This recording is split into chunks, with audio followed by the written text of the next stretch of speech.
माझ्याकडे एक Parashar agro tourism म्हणून आहे. इथं जुन्नर साईडला.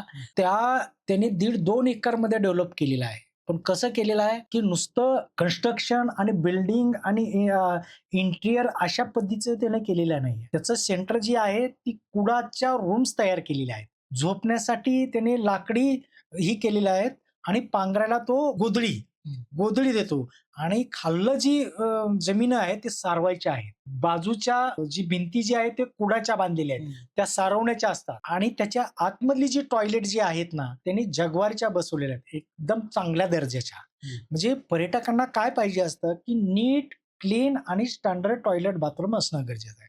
तर त्या सेंटरकडे जवळपास 23 देशातील विदेशी पर्यटक येऊन गेलेले आहेत.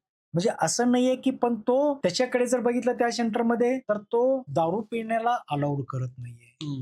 नंबर 1. नंबर 2, जर एखाद्या कस्टमरला किंवा टुरिस्टला नॉनव्हेज खायचं असेल, तर तो दुसऱ्या ठिकाणी तो व्यवस्था करून देतो.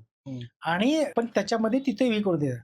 ना तिथे धूम्रपान किंवा सिगारेट असल्या कुठल्याच बाबतीत. त्यांना फक्त तो बुकिंग करताना किंवा इन्क्वायरी आल्याच्या नंतर पर्यटकांना विचारतो, की तुम्हाला या सेंटरमध्ये काय अनुभव घ्यायचा आहे? तर तो स्पष्ट सांगतो, की माझ्याकडे हे ग्रामीण टच मधला अनुभव तुम्हाला घेता येऊ शकेल अशा पद्धतीने.